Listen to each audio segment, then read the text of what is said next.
Winter Roses, Summer by fairytalelovr. Chapter 47. Reunion. The courtyard was still reverberating the howling, everyone frozen in their places, until someone dropped an armful of copper pots, startling people into movement. That was a chilling thing to see, Benjen said. I quite agree, Ned said, feeling oddly alive. In any case, he added, looking at the rest of the group, it seems I am needed here in a diplomatic capacity. This is Val. Rob introduced with a hand on Grey Wind's back. She is good sister and ambassador to the King beyond the wall, Mance Rayder. Val, this is our Lord Father, Lord Eddard of House Stark, the Warden of the North and Hand of the King.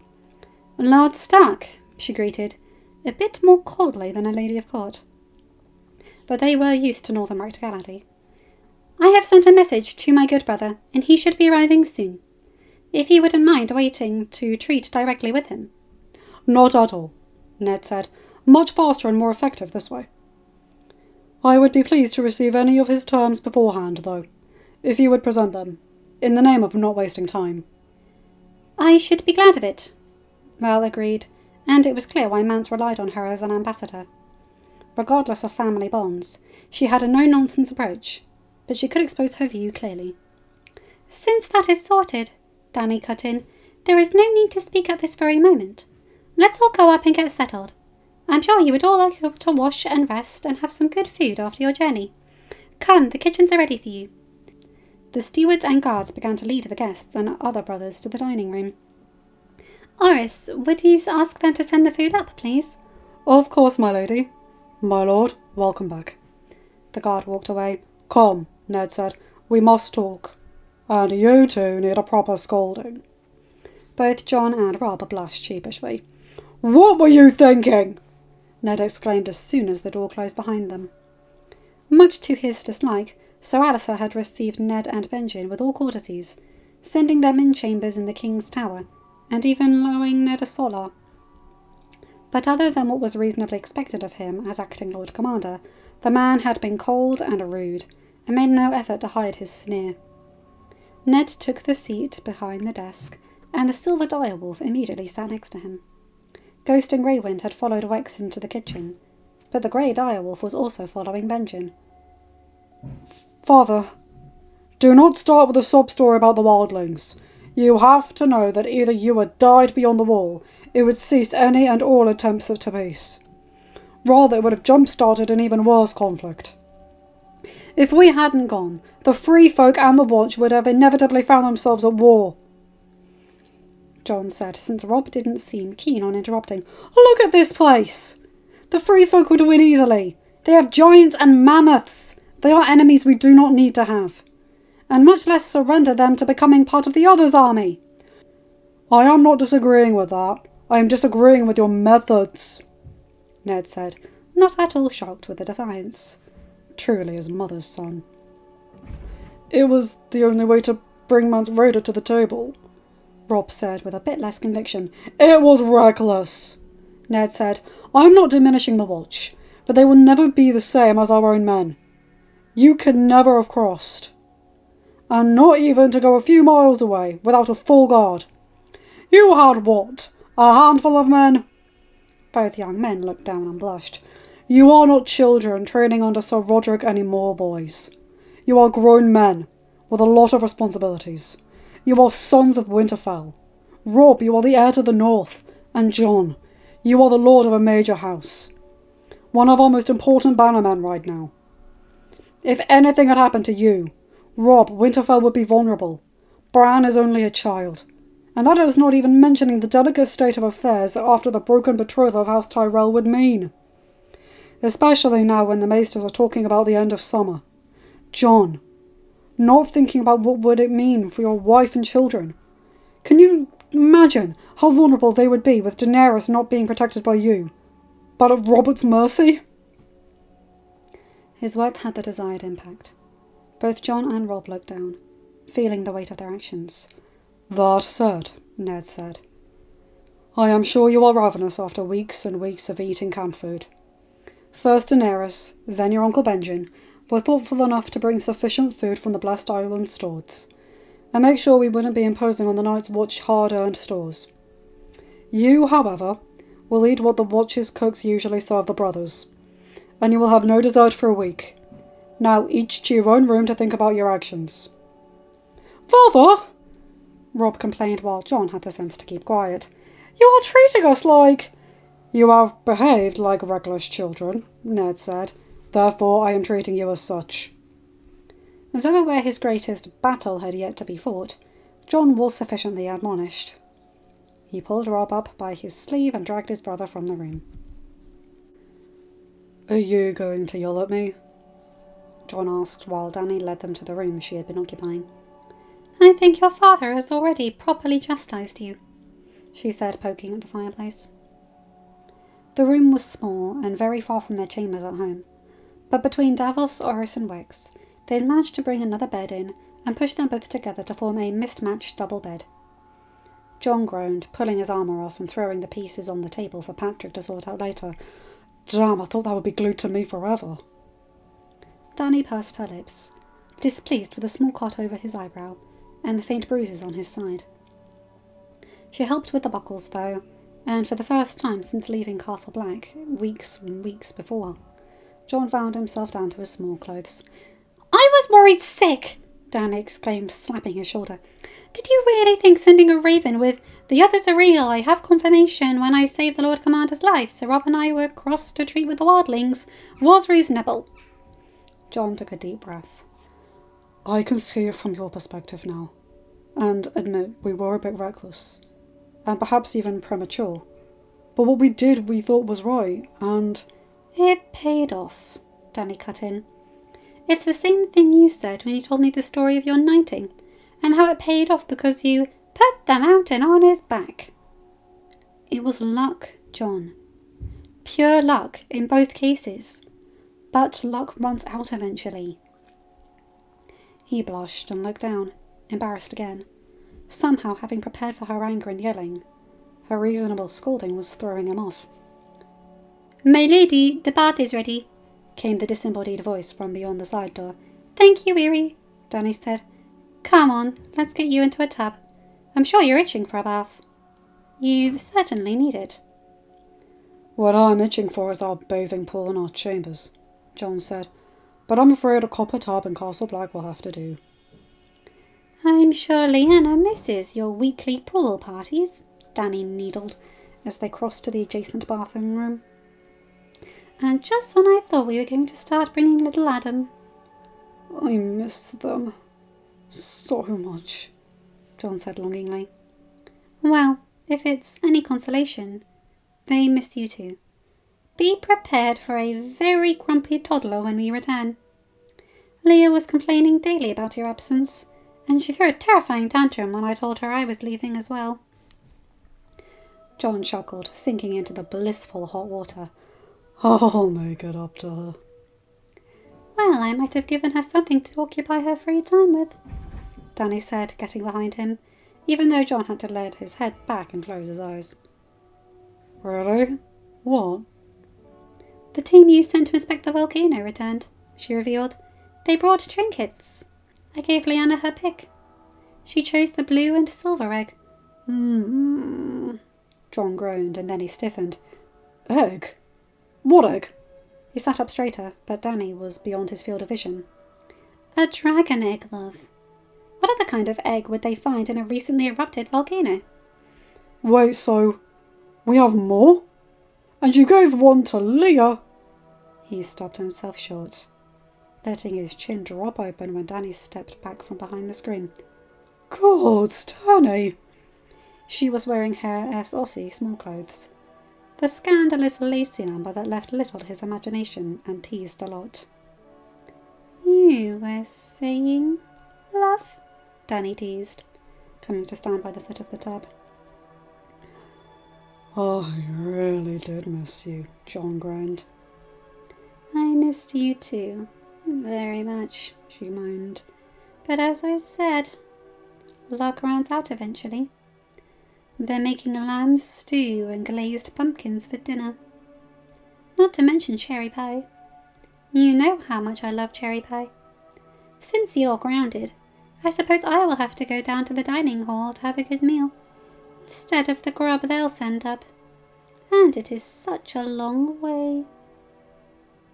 Not bothering to hide her mirth, Dany all but ran back to the bedroom, where Irri was waiting to help her redress. Jon stared after her for a long moment, dumbfounded. But before he groaned in frustration and let himself sink back into the cooling water. Aye, he would have very much preferred a shouting match. Ella was smiling, watching the 3 baby boys playing on the fluffy rug in the middle of the room. Cragen was delighted to have company his age, and little Adam and Regard were only too happy to integrate him into their games. They were currently practicing their sitting up, or cheering each other when they managed not to topple over. Rickard, being the youngest, didn't manage it for a long time, and when he eventually fell on his side, his cousins came over to play another game.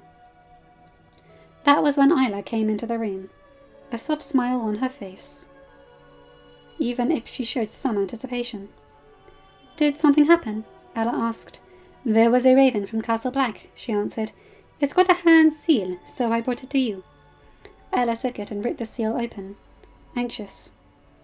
"My beloved wife, I write to tell you that we have both arrived safely at Castle Black. The journey was without incident, and the seas were kind. Lady Starling is well, if anxious to have her husband return safely. Lord Tarley returned early, since they decided to split up, and Rob and Jon are in a diplomatic meeting with the king beyond the wall. Benjen and I have cautioned to wait a few days. They have said it will take them to make this meeting. Lest we miss each other. I shall write as soon as we have other news. I miss you and the children terribly much, and I cannot wait until we are reunited. Love, Lord Eddard of House Stark, Lord of Winterfell, Lord Paramount of the North, Warden of the North, and Hand of the King." "Good news?" Isla asked, curious. "Yes, a bit," Ella replied. "They arrived at Castle Black and met with Daenerys.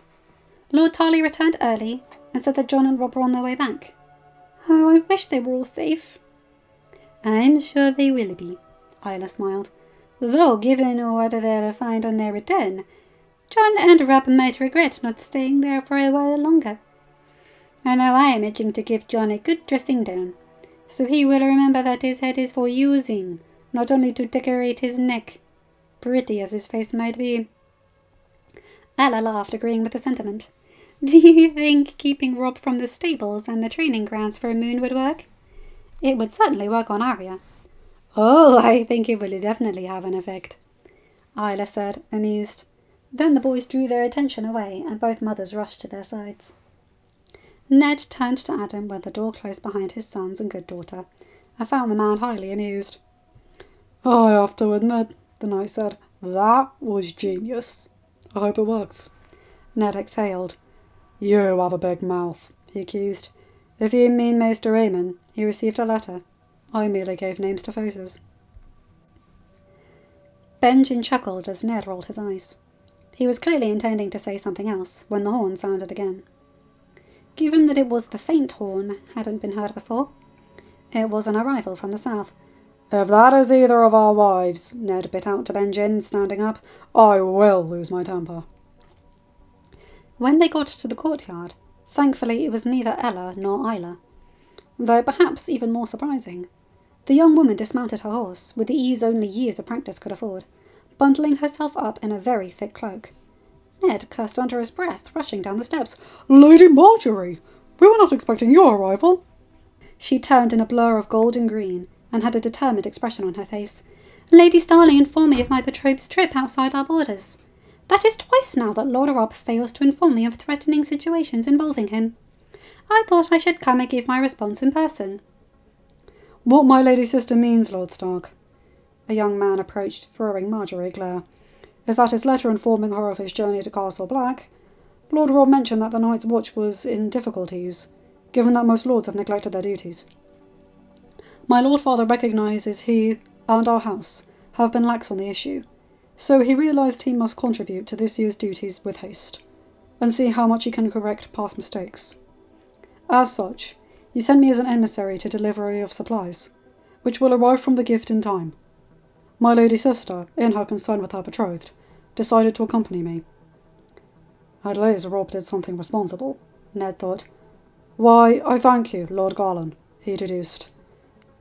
He had met Loris, and Willis was lame, so there was only one brother left. Though I am certain there will be no need for the journey. Come, I shall send for Lord Commander Mormont, and warn them of your arrival, but let us gather by the fire. And I will send for Lord Robb as well, so you can properly yell at him, Lady Marjorie, he added with a smile. She smiled. Thank you, Lord Stark. I assume he arrived safely then? Aye, my lady. Just a short while ago, actually.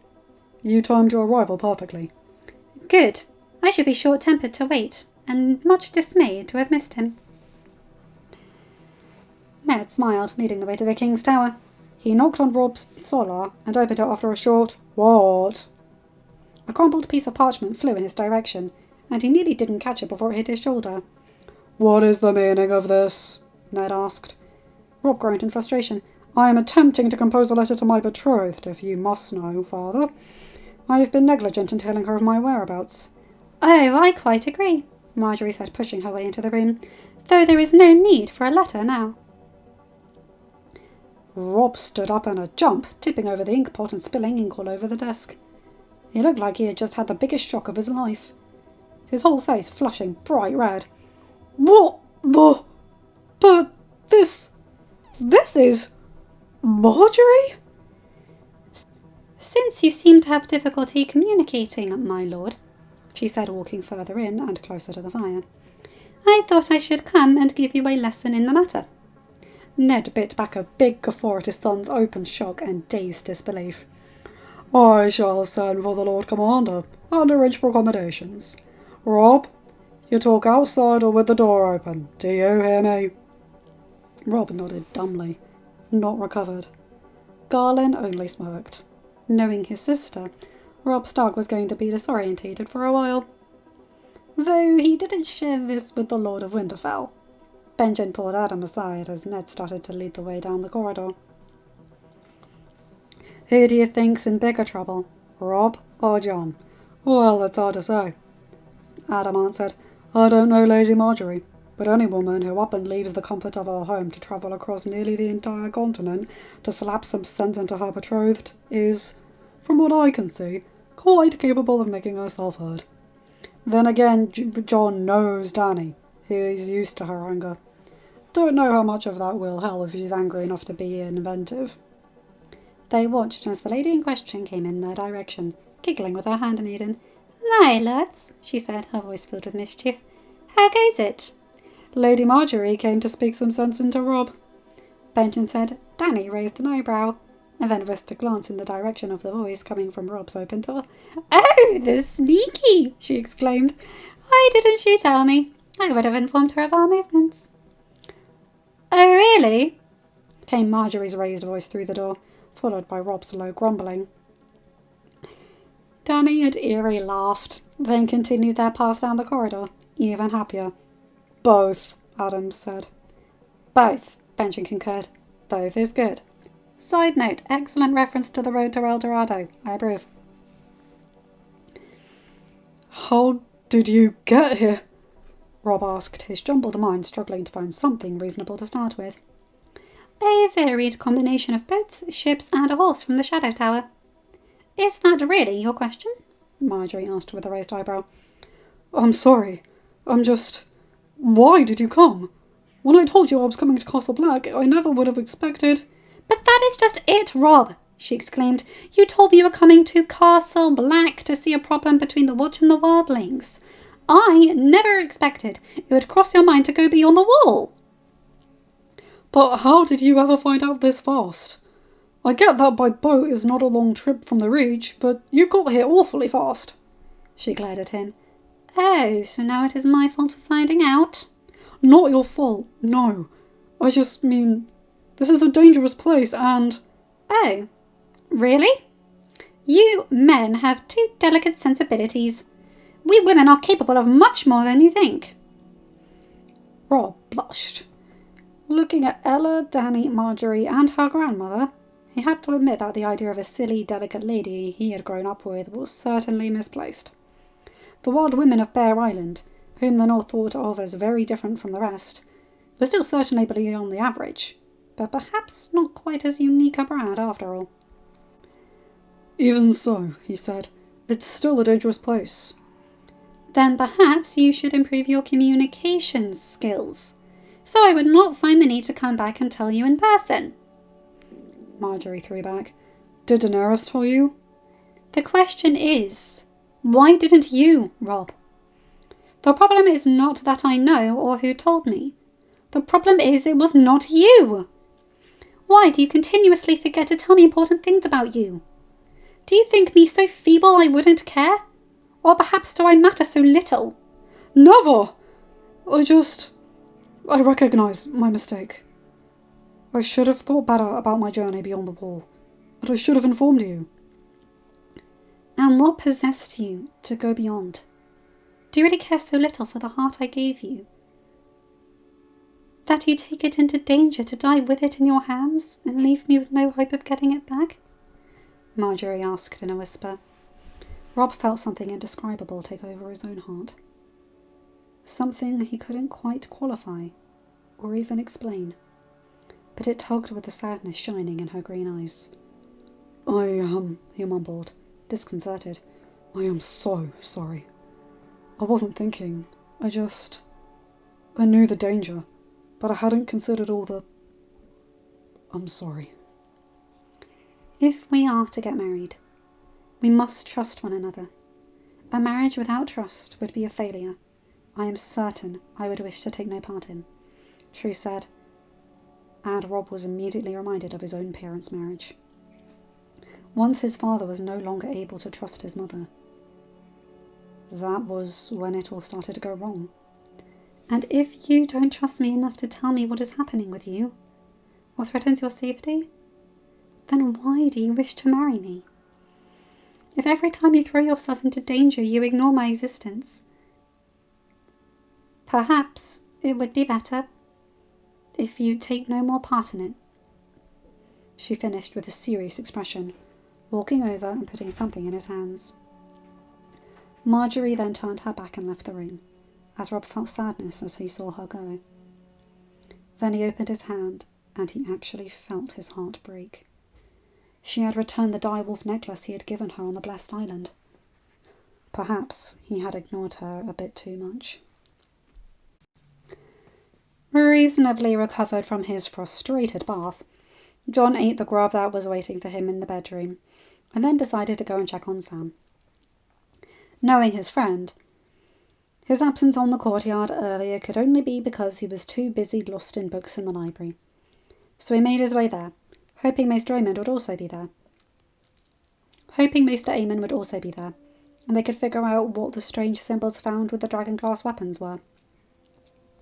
Well, Sam started after they had greeted each other, you said that when you were fighting the White Walker, he touched the common blade you were using, and it froze until it disintegrated into nothingness. When you struck it with Longclaw, not only was it not able to freeze the Valyrian steel, it became more akin to ice and then exploded. Aye, Jon agreed. So what? We were attacked by a White Walker. No whites, only a walker. He killed the other guard and destroyed Leeds and my sword. But I had the dragonglass dagger, and I honestly can't tell much of what happened. One moment it was threatening to take the baby and harm Gilly, and the other I had buried the dagger in its back. Then it froze and exploded. But Gilly and the child are fine? Jon asked. Yes, only a fright. I'm sure he's even forgotten it already. Wait, so you're saying that the dragonglass, it also works against them? Just like Valyrian steel? Jon deduced. Yes, Sam said. Think about it, Jon. The children of the forest used it. The first men used it during the long night. We forgot why, but now it makes sense, doesn't it? It does indeed, Jon smiled, and I happen to have a cave full of dragonglass at my disposal.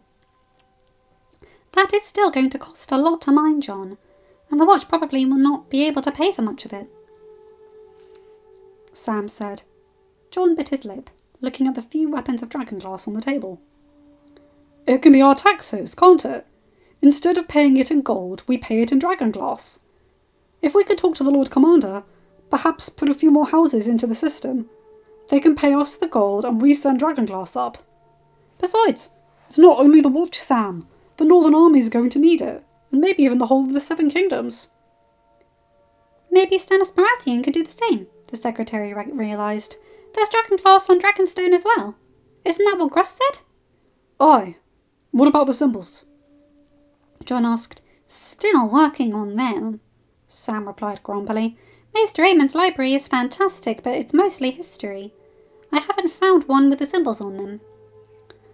Some of the wildlings speak the Old Tongue, Jon said. It might be useful to ask them. I will think about it if I don't see anything else. Oh, what I could do with half of this many books, Sam grumbled wistfully. Jon juggled. How is the whole wizarding copying thing coming along? You know, if I do find a way, I shall mock you forever for not believing in me. Sam, if you do find a way, you'll be so rich you will have other things to occupy your time with. They both laughed, and Jon left the library. If the Lord Commander was still receiving calls, he would relay Sam's discovery now, Jon decided. Once Mance Rayder arrived, they would be too busy with other affairs, and Jon had no intention of staying in Castle Black one day longer than necessary. End of chapter. Hi guys, hope you enjoyed that one. Oh, I really like this. Also, the ladies giving their men grief, Dany teasing him with promises of sex and then pulling away before he can get into it, and Marjorie using every bit of emotional manipulation she can on Robb. Go ladies, I appreciate that. Also again, Road to El Dorado reference. I love it. And also, Ned's getting ready to tell Jon the truth. That's going to be tricky for both of them, but I'm looking forward to it. Anyway, you guys know the drill. Like, comment, and subscribe, and hit that bell to get notified whenever I upload a new video. Have a good day, night, or whatever time zone you're in. Bye, my guys, gals, and non-binary pals. I'll see you in another video. Take care.